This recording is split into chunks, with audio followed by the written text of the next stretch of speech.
ambivalent atau resistant attachment. Individu dengan pola resistant attachment ini cenderung mengekspresikan emosi negatif dengan cara yang ekstrim. Tujuannya adalah, keywordnya adalah untuk menarik perhatian. Biasanya disebabkan karena adanya inkonsistensi terhadap kebutuhan dan keinginannya. Kadang-kadang kalau kita bahasa kerennya bisa bilang anak-anak tipe yang seperti ini cenderung cari perhatian, caper gitu ya. Misalnya mau sesuatu aja harus teriak-teriak, mau sesuatu aja harus nangisnya luar biasa, padahal dikomunikasikan baik-baik bisa. Seperti itu.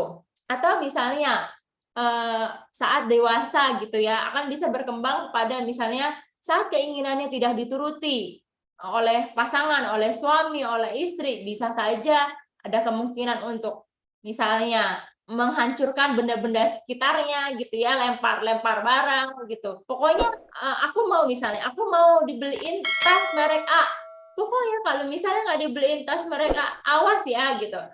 Akan ada perpecahan di rumah gitu ya. Seperti itu. Jadi tujuannya ya untuk menarik perhatian sehingga dia mendapatkan apa yang dia mau begitu. Dan ini juga membuat emosinya tidak stabil. Jadi sulit untuk mengatur emosi. Ada saatnya kayaknya kalau lagi sayang-sayang banget gitu ya sama anak atau sama pasangan atau sama keluarga gitu. Tapi kalau lagi moodnya nggak bagus, itu bisa kayaknya ngelihatnya aja males gitu ya. Nggak salah apa-apa gitu. Apa kamu lihat-lihat misalnya gitu. Jadi cenderung pola hubungannya tidak baik. Nah, dan itu juga mempengaruhi citra diri yang negatif. Karena dia memandang dirinya itu kurang, butuh mencari hal untuk memenuhi keinginan tersebut. Nah, biasanya anak-anak atau orang tua bahkan dengan pola attachment seperti ini cenderung mengalami kendala untuk membangun hubungan sosial. Karena yaitu, karena sulit mengontrol emosinya tidak stabil, kadang-kadang naik turun begitu. Sehingga kadang-kadang dia juga membutuhkan validasi, membutuhkan mungkin pujian yang berlebihan gitu ya, pengakuan yang berlebihan. Oh, kamu baik, oh luar biasa, hebat sekali gitu ya. Butuh pengagungan yang berlebihan dari sekitar. Terus udah gitu dia juga sangat khawatir tidak dicintai orang lain tidak bisa menerimanya apa adanya. Dan sebenarnya mereka punya kebutuhan nih untuk bisa didekati sama orang lain gitu ya. Tapi dalam hubungannya karena dia merasa nggak aman, dia cenderung pasang kuda-kuda gitu kan, siap siaga dulu. Mau ngapain nih? Sebelum aku disakiti gitu kan. Misalnya saat dia berada dalam suatu hubungan, saat dia merasa kok pasangannya tidak sesuai keinginannya, daripada dia disakiti ya lebih baik dia menghindar begitu. Jadi pola hubungannya juga tidak konsisten. Terus selanjutnya adalah mudah putus asa saat hubungan itu berakhir. Jadi dia menggantungkan kepercayaan dirinya, hidupnya, dan segala sesuatunya pada hubungan itu. Hubungan yang terjadi misalnya hubungan asmaranya dengan pasangan, hubungannya dengan anak, sehingga saat hubungan itu tidak berjalan sesuai dengan keinginannya, saat hubungan itu harus berakhir, mereka merasa putus asa, mereka merasa aku nggak berdaya, aku apalah gitu ya, tidak ada gunanya untuk apa aku hidup dan lain sebagainya. Pola attachment selanjutnya adalah avoidant. Individu dengan avoidant cenderung menutupi ketidaknyamanannya. Kalau yang tadi sebelumnya itu cenderung mengekspresikan keinginannya secara berlebihan. Nah, sebaliknya kalau yang ini itu cenderung menutupi gitu ya, menahan apa yang diinginkan. Nah, pola asuh ini terbentuk karena biasanya seringkali mendapatkan penolakan saat dia menunjukkan emosi negatif. Misalnya kayak yang tadi saya sebutkan gitu ya contohnya. Udah, masa mau mainan aja harus sampai nangis gitu kan, diem dong, apalagi anak cowok gitu yang nangis ya, anak cowok nggak boleh nangis gitu, karena kan biasanya pada budaya-budaya kita, pada budaya timur itu dia harap ada ekspektasi tertentu pada figur pria, misalnya pria itu diharapkan macho, jantan, sehingga ya atribut yang diberikan adalah diharapkan anak laki-laki itu tidak boleh menangis, padahal laki-laki maupun perempuan sama-sama manusia dan sama-sama punya perasaan.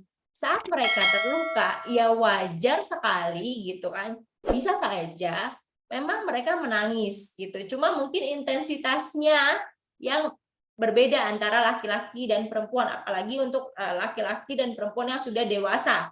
Mungkin kalau masih anak kecil ya jatuh nangis, berebut mainan nangis itu masih oke gitu ya. Nah, jadi dia cenderung menutupi perasaannya. Sehingga hal-hal yang dirasakan itu jengkel, nggak nyaman, hal-hal negatif yang dia rasakan itu cenderung dipendam dan membuat masalah pada penyesuaian dirinya. Gitu. Karena memendam bagaimanapun emosi itu ya perlu disalurkan, perlu dikomunikasikan dengan cara-cara yang tepat.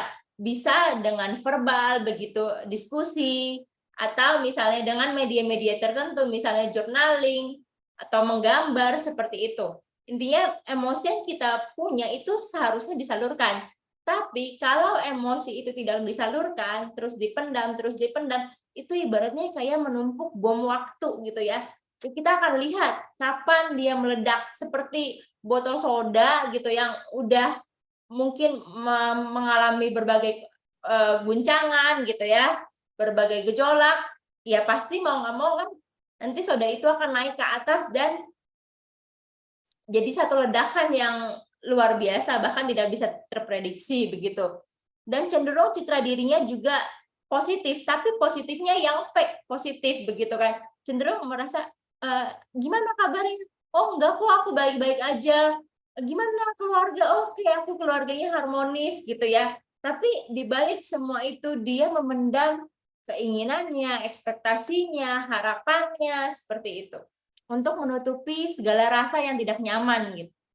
Biasanya mereka juga cenderung berpandangan negatif kepada orang lain, sehingga mereka itu cenderung menghindari hubungan dekat dengan orang lain dan menunjukkan sedikit emosi karena memang terbiasa memendam perasaan. Misalnya, nggak boleh dong sedih seperti itu, nggak boleh dong marah seperti itu. Ada rules tertentu yang secara tidak sadar ditanamkan mungkin kepada orang tua. Oh, anak baik ini seperti ini, A, B, C gitu ya, ada karakteristiknya, ada syarat-syaratnya, sehingga ya mereka tidak akan nyaman menampilkan emosi. Menurut mereka mungkin yang namanya marah, yang namanya sedih, yang namanya kecewa itu tidak perlu ditampilkan.